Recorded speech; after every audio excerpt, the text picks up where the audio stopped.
Hello friends, welcome to Pimpalkar academy आणि मी आहे हर्षा पिंपळकर. तर या व्हिडिओ लेक्चरमध्ये आपण बघत आहोत जे हे स्टुडंट BF सेकंड इयरमध्ये शिकत आहे आणि त्यांचा इकॉनॉमिक्स हा सब्जेक्ट आहे, त्यांच्यासाठी खूप महत्त्वाचे हे व्हिडिओ असणार आहे.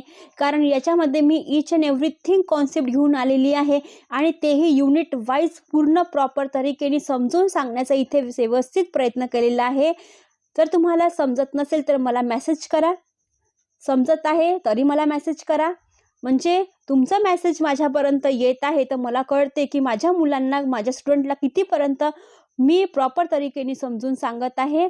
त्याच्याने माझीच काय असते, मला चांगलं वाटत असते आणि त्यामुळेच मला पण उत्साह होत असते की अजून चांगले चांगले व्हिडिओ इथे अपलोड करायचे इकॉनॉमिक्सचे. तर चला बघूया. आज आपण बघत आहोत युनिट फर्स्टमधला जो तिसरा पार्ट आहे, आर्थिक क्रियांचा चक्राकार प्रवाह, circle flow of economics activity काय आहे हेच आपण बघणार आहोत. तर याच्यामध्ये आजचा आपला जो पॉईंट असणार आहे तो आहे चक्राकार प्रवाहाचे क्षेत्र किंवा घटक. सेक्टर काय आहे, सेक्टर ऑफ सर्कल फ्लो काय असणार आहे. तर पहिले बघूया आपण काय आहे. तर अर्थव्यवस्थेमध्ये आर्थिक क्रिया संबंधी निर्णय घेणारे हे जे 3 घटक आहे किंवा क्षेत्र आहे याचेच पुढे आता आपल्याला अभ्यास करायचा आहे. तर ते 3 क्षेत्र कुठले आहेत हेच या आपण व्हिडिओमध्ये बघणार आहोत. तर ते 3 क्षेत्रचा अंतर्भाव जर करायचा असेल तर पहिला जो क्षेत्र असणार आहे तो आहे इथे आपल्याला घरगुती क्षेत्र. आता घरगुती क्षेत्र म्हणजे यात आपल्याला कुटुंब आले, व्यक्ती आला आणि त्याच्यानंतर व्यक्ती समूहाचा पण इथे समावेश होऊ शकतो. कारण एखादी जर गोष्ट करायची असेल तर आपण आपल्या कुटुंबांना इथे पहिली प्रायोरिटी देत असतो, आपल्या व्यक्तीला देत असतो आणि त्यानुसारच आपल्या व्यक्ती समूह म्हणजे फॅमिलीमध्ये रिलेटिव्ह फ्रेंड्सला पण इथे आपला त्यांचा समावेश इथे सामूहिकतेने इथे आपण करत असतो आणि ते उपभोगासंबंधी सर्व निर्णय घेत असतात. त्याचा उद्देश काय असतो, तो मर्यादित उत्पादनात कुटुंबातील सभासदांच्या गरजा पूर्ण करणे हा असतो. म्हणजे तुमच्या कुटुंबामध्ये किती व्यक्ती आहे, किती लोक आहे, किती सभासद आहे आणि त्यांना कुठल्या वस्तूची गरज आहे आणि तुम्हाला ते तुम्ही देऊ शकता का, हे सगळं कारभार कोण चालत असते, घरगुती क्षेत्र इथे आपल्याला पाहायला मिळत असते. आणि म्हणूनच घरगुती क्षेत्रामध्ये भूमी, श्रम, भांडवल आणि संयोजक यांसारख्या उत्पादक घटकाचे मालक इथे आपल्याला इथे मालकी इथे पाहायला मिळत असते आणि हे या कुटुंब घटकांच्या सेवा विकून त्या मोबदल्यात अनुक्रमे आपल्याला खंड म्हणजे भाटक मिळत असते. तर भाटक कुठे मिळत असेल बरं सांगा बरं. तर हे भाटक मिळत असते भूमीमध्ये. मजुरी कुठे मिळते, मजदुरी लोकांनी केली कशामुळे मिळते, श्रम केल्याने त्याला मजदुरी मिळत असते. आता भांडवल, आता जो मालक असते एखादा कारखानदार, त्यांनी भांडवलच म्हणजे पैसाच जर इन्क्लूड नाही केला तर त्याला त्याचा व्याज मिळणार आहे का. जसं तुम्ही बँकेमध्ये जाऊन तुम्ही पैसे आपली बचत करत असता का बरं, तुम्ही कामाला जाता म्हणून तुम्ही बँकेमध्ये जाऊन बचत करता आणि त्या बचतीमध्ये तुम्हाला काय मिळते, बँकेमध्ये व्याज मिळत असते. म्हणून हे भांडवल कुठे मिळणार आहे, व्याजावरती मिळणार आहे आणि नफा कोण घेत असते, संयोजक किंवा संघटन जे असते त्यांना इथे मिळत असते. म्हणून या ज्या गोष्टी असते या चक्राकार प्रवाहानुसार कार्यान्वित इथे होत असतात आणि या कशा चालत असतात, वन फ्लो इथे चालत असतात आणि म्हणूनच इत्यादींच्या रूपाने उत्पादनही ते आपल्याला प्राप्त होत असते. म्हणून याला घरगुती क्षेत्राला सगळ्यात महत्त्वाचं इथे स्थान म्हणजे पहिल्या नंबरचं स्थान देणार आहोत आपण घरगुती क्षेत्राला.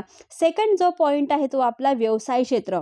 आता व्यवसाय क्षेत्रामध्ये वस्तूचे उत्पादन न करता केवळ विक्री करणारी लहान मोठी दुकाने, तसेच उत्पादन व विक्री करणाऱ्या पेढ्या, भागीदारी संस्था किंवा सहकारी संस्था, खाजगी व सार्वजनिक कंपन्या इत्यादींचा इथे समावेश केला जात असतो. आता व्यवसाय क्षेत्र म्हणजे काय, तुम्ही मार्केटमध्ये जाता एखादी वस्तू घ्यायला की ती वस्तू का तुमच्या घरी बनत असते का, तुमच्या घरी कारखान्यात ठेवलेला आहे का तुम्ही, तर नाही. तर तुम्हाला कोणती पण किरकोळ वस्तू, दुर्मिळ वस्तू पाहिजे असेल तर तुम्ही कुठे जाता, मार्केटमध्ये जाता, दुकानात जाता किंवा व्यवसाय जिथे कारखाना असतो तिथे जाता. त्याची भागीदारी कुठे असेल तर त्या संस्थामध्ये जाता, आणि संस्थाही नसेल तर त्याची सहकारी संस्था कुठे असेल तिथे तुम्ही मोठ्या प्रमाणावर तिथे जाऊ शकता. आणि तेही जर नसेल तर खाजगी व सार्वजनिक कंपन्या पण तिथे उपलब्ध असते. तर तुम्हाला कुठली पण गोष्ट इथे आपल्याला हाताळता येते, पाहता येते, विकत घेता येते. आणि म्हणूनच या सगळ्यांचा अंतर्भाव त्यांनी व्यवसाय क्षेत्रामध्ये केलेला आहे. घरातून जो माल एखादी व्यक्ती बनवत असेल तर तिचा जो मार्केटिंग जो प्राईस असते तो तिला व्यवसाय क्षेत्रामध्ये गेल्यावरतीच कळत असते. जोपर्यंत तुम्हाला लोकांमध्ये बोलण्याची तुमची क्षमता वाढली नाही किंवा तुम्हाला ती वागण्याची जर तुमच्या याच्यामध्ये कॅपॅसिटी नसेल तर तुम्ही कुठलं पण जर काम करत असाल तर ते अर्थशून्य ठरत असते. कारण जेवढं तुम्ही लोकांशी संपर्क ठेवाल तेवढेच तुमचं काय ते काम बनत जात असते. आणि म्हणूनच व्यवसाय क्षेत्रामध्ये जर पदार्पण करायचं असेल तर तुमच्या याच्यामध्ये सामानामध्ये क्वालिटी पण असली पाहिजे, तुमच्या बोलण्यामध्ये पण ती काय असली दिसली पाहिजे ना.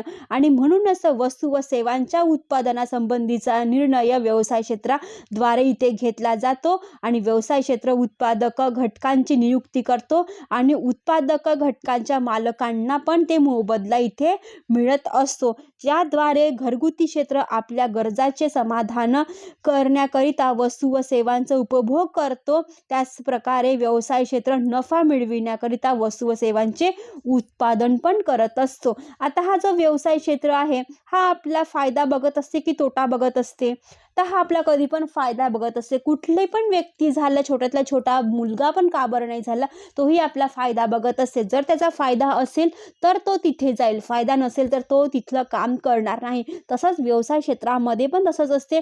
एखाद्या वस्तूचं उत्पादन का बरं करत आहे, कशासाठी करत आहे, कोणासाठी करत आहे, जर केलं तर त्याच्यामध्ये त्याचा किती फायदा होणार आहे, या सगळ्या गोष्टी तो कॅल्क्युलेट लावत असतो. आणि ते कॅल्क्युलेट झाल्याच्या नंतर काही दिवसांनी, काही वर्षांनी, काही महिन्यांनी तो त्याला काय करत असते, कार्यान्वित करण्याचा प्रयत्न करीत असते. आणि त्यामुळे वस्तू व सेवांचे उत्पादन कसे करायचं आहे हे त्याला इथे कळत असते. म्हणून इथे आपण व्यवसाय क्षेत्रामध्ये कुठल्या गोष्टीचा समावेश केला जात असते हे बघितलेलं आहे. सरकारी क्षेत्र, आता बघा तुम्ही घरगुती क्षेत्र बघितलं, व्यवसाय क्षेत्रही बघितलं. आता याच्यामध्ये गव्हर्नमेंटचं कुठलं काम आहे हे तुम्हाला प्रश्न पडला असेल. आणि हा आपला तिसरा टप्पा आहे. कारण सरकार किंवा गव्हर्नमेंट शिवाय आपण कुठली पण गोष्ट करत नाही, कायद्याशिवाय. म्हणून याच्यामध्ये गव्हर्नमेंटला आणणं सगळ्यात महत्त्वाचं होतं. म्हणून भांडवलदारी, समाजवादी व मिश्र या तिन्ही प्रकारच्या अर्थव्यवस्थेमध्ये सरकारची महत्त्वाची भूमिका इथे आपल्याला पाहायला मिळत असते. आता आपली जी अर्थव्यवस्था आहे इथे न पाहिजे होता मिश्र अर्थव्यवस्था आहे इथे. मिश्र इथे अर्थव्यवस्था इथे आपल्याला पाहायची असते. कारण आपली भारताची जी अर्थव्यवस्था आहे मिश्र अर्थव्यवस्था आहे, मिक्स अर्थव्यवस्था आहे. आणि म्हणून भांडवलदारी असो, समाजवादी असो की मिश्र अर्थव्यवस्था असो, या तिन्ही गोष्टीचा अर्थव्यवस्थेमध्ये सरकारची महत्त्वाची भूमिका इथे असतेच असते.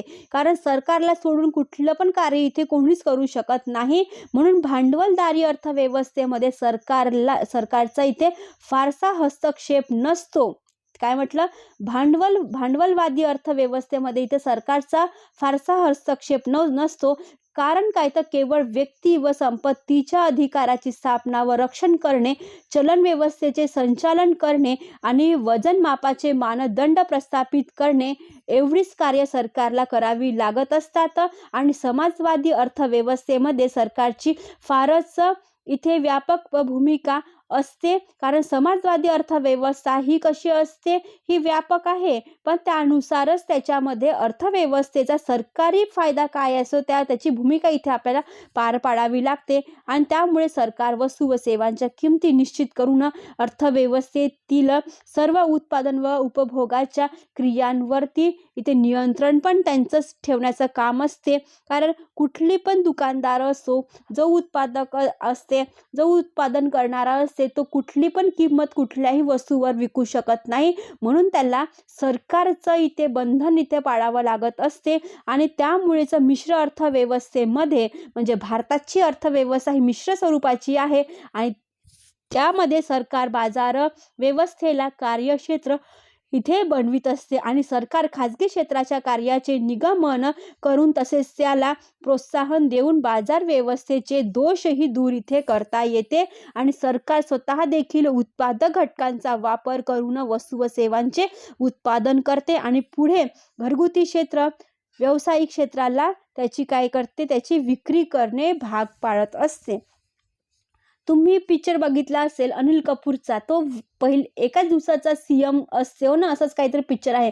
पण त्याच्यामध्ये एक गोष्ट पाहण्यासारखी असते, जेव्हा काळाबाजारी तिथे सुरू असते, लोकांना अन्नधान्य मिळत नाही, तेव्हा गव्हर्नमेंट हस्तक्षेप करते, त्याचे जे वजन माप आहे ते बघण्याचं काम करत असते. कारण त्याच्यामध्ये पण लोकांना जर 5 किलो तांदूळ किंवा 10 किलो तांदूळ किंवा गहू मिळत असेल तर त्याच्यातही ते लोक काय करते, काळाबाजारी करत होते. हे पिक्चरमध्ये तुम्ही बघितलेलं आहे. मला नव्याने सांगायची इथे आवश्यकता आहे नाही, तरी मी तुम्हाला सांगत आहे. म्हणजे पिक्चर पाहूनही तुम्ही ठरवू शकता की गव्हर्नमेंट कसे हस्तक्षेप करत असते, म्हणजे सरकारला कुठले कुठले इथे मर्यादा आहे आणि कुठले कुठले त्यांना सवलती आहे आणि सरकार जे आहे हे लोकांच्या हिताचे काम करत असते आणि त्या माध्यमातून लोक इथे काय करत असतात, लोकांपर्यंत कार्य पोहोचविण्याचे काम करत असते. म्हणून घरगुती क्षेत्र असो किंवा व्यवसाय क्षेत्र असो किंवा सरकारच्या याच्यामध्ये पण त्यांचा अंतर्भावही इथे आपल्याला करावा लागत असते. आणि चौथा पॉईंट आहे, 3 तर सगळ्यात महत्त्वाचे पॉईंट होते म्हणून आपण तिथे 3 गोष्टीचा अंतर्भाव केला होता, पण याच्यामध्ये विदेशी व्यापार क्षेत्र पण सगळ्यात महत्त्वाचा चौथा पॉईंट इथे आपल्याला पाहायला मिळणार आहे. कारण भारताची अर्थव्यवस्था ही खुली अर्थव्यवस्था आहे, म्हणून विदेशातूनही आवश्यक वस्तू व सेवांची पण इथे खरेदी किंवा आयात निर्यात होत असते आणि अतिरिक्त वस्तू व सेवांची विदेशातही विक्री किंवा निर्यात इथे केली जात असते. त्यामुळे घरगुती क्षेत्र विदेशातून वस्तू काय करतात, खरेदी करून देशात आयात करते आणि त्यावेळी या खर्च चक्राकार प्रवाहाला इथे गळती निर्माण होत असते आणि ज्यावेळी व्यावसायिक क्षेत्र विदेशातील लोकांना आपल्या वस्तू व सेवांची इथे निर्यात किंवा विक्री करणे पण त्यावेळी गळतीची भरपाई पण करणे इथे आवश्यक असते. आणि अशा प्रकारे आयातीमुळे निर्माण होणाऱ्या गळतीची भरपाई जे होत असते ते निर्यातीनेच होत असते आणि तर उत्पादनाचा चक्राकार प्रवाह हा कायमच चालणारा असतो आणि उत्पादनाच्या चक्राकार प्रवाहात आयातीशिवाय बचती व करामुळे ही गळती होत असते आणि ही गळती भरून काढण्यासाठी निर्यातीशिवाय गुंतवणूक आणि सरकारी खर्चात करणे ही आवश्यक असते. आता आपल्या भारतामध्ये जे आहे पेट्रोल हे आपल्या भारतात होत नाही, तर हे आपल्याला विदेशातून अरबस्थानातून इथे आपल्याला काय करत असतं, आपण आणत असतो. ठीक आहे, म्हणजे आपण आयात करत असतो. पण त्यांना जर अन्नधान्य तिथे होत नाही जास्त प्रमाणात, आपण आपलं अन्नधान्य, कारण आपली भारतीय अर्थव्यवस्था ही कृषी प्रधान आहे, आपल्याकडे अन्नाचं प्रमाण सगळ्यात जास्त आहे, जास्त पीक पिकत असते आणि त्यामुळे आपण त्यांना अन्नधान्य प्रोव्हाइड करत असतो. म्हणतात ना, एका हाताने वस्तू घ्या आणि दुसऱ्या हाताने वस्तू द्या, हे विनिमयाचं साधन आहे आणि तेच विदेशी व्यापार क्षेत्र म्हणून इथे आपल्याला इथे अभ्यासात दिलेलं आहे. आणि म्हणूनच भारताची अर्थव्यवस्था खुली अर्थव्यवस्था असून देखील विदेशातून आवश्यक वस्तू व सेवा पण आपण खरेदी करत असतो आणि निर्यात पण करत असतो. हा इथे आपला चौथा पॉइंट झालेला आहे. आता यानंतर आपण आजचा चक्राकार प्रवाहाची गृहीते काय आहे हे बघणार आहोत. आता आर्थिक व्यवहाराचा चक्राकार प्रवाह खालील गृहीतांवर पण आधारित असते. तर पहिलं गृहीत काय आहे, इथे आपल्याला 10 गृहीते बघायची आहे. तर पहिलं आहे, चक्राकार प्रवाह सर्वप्रथम द्विक्षेत्रीय साध्य किंवा बंदिस्त अर्थव्यवस्थेत अस्तित्वात येतो. आता द्विक्षेत्रीय म्हणजे काय, तर एक आपलं झालं घरगुती क्षेत्र आणि दुसरा जो झाला तर तो काय आहे, व्यवसाय क्षेत्र. या दोघांचा अंतर्भाव आपल्याला द्विक्षेत्रामध्ये इथे पाहायला मिळत असते. सेकंड आहे तो आहे द्विक्षेत्रीय प्रतिमान घरगुती क्षेत्र आणि व्यवसाय क्षेत्र या दोन्ही मुळे तयार होत असतो. आता बघा, घरगुती क्षेत्र आणि व्यवसाय क्षेत्र का बरे यांनी दोघांचा अंतर्भाव दिलेला आहे, कारण घरून जो व्यक्ती माल बनवत असतो, जी स्त्री लोणचं पापड वगैरे बनवत असते, ती कुठे देणार आहे, तर ती जाणार आहे बाजारामध्ये. तर बाजार कुठे असतो, हा व्यवसाय क्षेत्रामध्ये इथे असते, म्हणजे मार्केटमध्ये जाणार आहे. म्हणून ते म्हणतात की या दोघांचा अंतर्भाव इथे आपल्याला पाहायला मिळत असते. थर्ड आहे, घरगुती क्षेत्राला जे उत्पादन प्राप्त होते ते पूर्णपणे वस्तू व सेवांवर खर्च केले जाते आणि त्यामुळे त्यामुळे व्यवसाय क्षेत्राला इथे काय ते प्राप्ती होत असते. चौथा नंबर आहे व्यवसाय क्षेत्राला वस्तू व सेवांच्या विक्रीपासून जे उत्पादन प्राप्त होते ते भाटक असते. भाटक कशामुळे मिळत असते आपल्याला, इथे कशामुळे मिळत असते सांगेल का कोणी? तर हे मिळत असते आपल्याला आपल्या भूमीमुळे. आणि त्याच्यानंतर मजदुरी ही श्रमामुळे मिळत असते, व्याज हे भांडवलमुळे मिळत असते आणि नफा हे संयोजकांमुळे मिळत असते. आणि इत्यादींच्या दृष्टीने घरगुती क्षेत्राला इथे काय असते, घरगुती क्षेत्राला पण इथे व्यापक प्रमाणावरती इथे वस्तू निर्माण होत असते. आणि त्यामुळेच या गोष्टीचा क्षेत्राला परत मिळत असते. आणि यामुळेच या गृहीतांची आपल्याला क्रमवारी इथे व्यवस्थित लावता आली पाहिजे ना.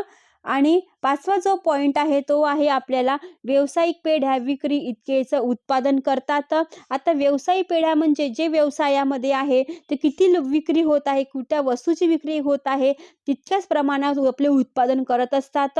म्हणजे उत्पादन हे मागणी बरोबर असते आणि मालसाठा हे शिल्लक नसतो, त्यामुळे चक्राकार प्रवाह इथे कायम होत असतो. म्हणजे एखाद्या गोष्टीची किती प्रमाणात चलन आहे, त्या गोष्टीला पकडून असत किती प्रमाणात लोक मागणी करत आहे त्या वस्तूची, ते अंतर्भूत धरूनच मालक म्हणजे जो उत्पादक आहे तो काय करतो, मालसाठा इथे शिल्लक राहणार नाही याची तो काळजी घेत असतो. सहावा पॉईंट आहे व्यवसाय क्षेत्र आपली संपूर्ण प्राप्ती घरगुती क्षेत्राला देत असल्यामुळे या क्षेत्राकडे अवितरित उत्पन्न नसते. म्हणून इथे सातवा पॉईंट असणार आहे घरगुती क्षेत्राचे व्यवहार हे सर्वत्र सारखे असतात. ठीक आहे. आता घरगुती क्षेत्राचे व्यवहार का बरं? कारण घरगुती क्षेत्रात म्हणजे घरामधली जेही स्त्री असेल किंवा व्यक्ती असेल तो त्याचा जो व्यवहार असतो तो कसा ते समान रीतीने चालत असतो. पण व्यवसाय क्षेत्रामध्ये गेल्यावरती तुम्हाला दुसऱ्या वेगवेगळ्या गोष्टीची जे तुम्हाला पाहिजे नसते वस्तू, तर त्याची प्राईस आणि व्यवहार हे कसे वेगवेगळे पाहायला मिळत असते. म्हणून ते म्हणतात की घरगुती क्षेत्राचे व्यवहार हे कसे असते, सर्वत्र सारखेच तुम्हाला दिसत असते. आठवा पॉईंट आहे ज्यावेळी आर्थिक व्यवहारामध्ये सरकारी क्षेत्राचा अंतर्भाव केला जातो त्यावेळी त्याला त्रिक्षेत्रीय प्रतिमान असे म्हणतात. आणि चक्राकार प्रवाहासाठी व्यवहारामध्ये काही विशिष्ट समायोजन इथे करावे लागत असते. आणि त्यामुळे त्रिक्षेत्रीय म्हणजे काय, तर घरगुती क्षेत्र, व्यवसाय क्षेत्र आणि सरकारी क्षेत्र या तिन्ही गोष्टीचा अंतर्भाव त्रिक्षेत्रीय प्रतिमानात होत असते. आणि चक्राकार प्रवाहासाठी व्यवहारामध्ये काही विशिष्ट समायोजन पण त्यांना करावे लागत असते. नववा पॉईंट आहे आपला ज्यावेळी आर्थिक व्यवहारामध्ये विदेशी व्यापार क्षेत्राचा अंतर्भाव केला जातो त्यावेळी त्याला खुली अर्थव्यवस्थेतील 4 क्षेत्रीय प्रतिमान असतात. काय म्हटलं, जेव्हा खुली अर्थव्यवस्था असेल, लक्षात ठेवायचं हे वाला लक्ष. ठीक आहे. याच्यामध्ये काय म्हटलं, जेव्हा खुली अर्थव्यवस्था असते, तशी भारताची खुली अर्थव्यवस्था आहे, पण जेव्हा खुली अर्थव्यवस्था येते त्याच्यामध्ये आपल्याला घरगुती क्षेत्राचा समावेश होत असतो, व्यवसायाचा क्षेत्राचा समावेश होत असतो, सरकारचा आणि विदेशी व्यापार क्षेत्राचा. पण या चारही घटकांचा इथे समावेश पाहायला मिळत असते. कुठे, खुली अर्थव्यवस्थेमध्ये. आणि अशा अर्थव्यवस्थेत चक्राकार प्रवाह कायम ठेवण्यासाठी गळतीला आपण काय म्हणून असं आयात करावी लागते आणि भरपाई म्हणजे निर्यातही करावी लागते मध्ये आवश्यक असते आणि याचे समायोजन इथे करावे लागत असते. 10वा जो पॉईंट आहे आपला हा लास्ट पॉईंट आहे, तर याच्यामध्ये स्थूल अर्थशास्त्राच्या संतुलनाकरता चक्राकार प्रवाह कायम ठेवणे आवश्यक असते. आता जेव्हा संतुलन साधता येणार नाही तर आपलं चक्राकार प्रवाह इथे पूर्ण होऊ शकते का नाही. म्हणून कुठल्याही गोष्टीचं बॅलन्सिंग करणं खूप महत्त्वाचं असते आणि हे बॅलन्सिंग आपल्याला अर्थव्यवस्थेमध्ये शिकायचं असते. म्हणून आपला जो पॉईंट आहे आर्थिक क्रियांचा चक्राकार प्रवाह कसा असतो हेच इथे आपल्याला पाहायचं असते आणि हे गृहीत इथे पूर्ण झालेली आहे. आणि अशा प्रकारे वरील गृहीतांच्या आधारे आर्थिक व्यवहाराचा चक्राकार प्रवाह स्पष्ट करता येतो. परंतु वास्तवात जर हा बघितला गेलं, या सगळी परिस्थिती प्रत्यक्षात तुम्हाला आढळणार नाही, फक्त या काल्पनिकतेच्या स्वरूपात इथे आपल्याला पाहायला मिळत असते, म्हणजे आयडियाच्या दुनियेमध्ये पाहायला मिळत असते. अशा प्रकारची जी गृहीती आहे फक्त हे लिहिण्याच्या किंवा समजण्याच्याच बरोबरीत असते. पण जेव्हा प्रत्यक्षात जेव्हा तुम्ही व्यवहार करत असाल, लोकांसमोर जाऊन किंवा बोलत असता, तर तेव्हा तुमचं जे बोलण्याची भाषा किंवा वागण्याची भाषा किंवा व्यवहार करण्याची जे असते हे प्रत्यक्षात जो प्रकार असते ही खूप वेगळा असते. आणि म्हणून फक्त हे कल्पनाच्या स्वरूपाच्या परिस्थिती तिथे आपल्याला समजली पाहिजे ना. एवढंच इथे आपल्याला सांगायचं आहे. आता आपण एक एक करून बघणार आहोत. आपण आज काय शिकलेलो आहोत. तर पहिल्या याच्यामध्ये आपण बघितलं की चक्राकार प्रवाहाचे क्षेत्र कुठले आहे. पहिलं त्यांनी घरगुती क्षेत्र, सेकंड जो होता व्यवसाय क्षेत्र समजून सांगितलेलं आहे. नंतर थर्ड आहे सरकारी क्षेत्र, चौथा होता तो आहे विदेशी व्यापार चक्र. हे सविस्तरपणे समजून सांगितलेलं आहे एक एक करून. आणि त्यानंतर आपण गृहीते बघितली आणि गृहीतामध्ये तेच आपल्याला सांगितलेलं आहे की हे सगळं हे काय आहे, काल्पनिक दुनिया आहे, कल्पनाची परिस्थिती आहे. पण हे जेव्हा प्रत्यक्षात व्यवहारामध्ये आपण याचा उपयोग करू शकत नाही. Thank you for watching my video friends.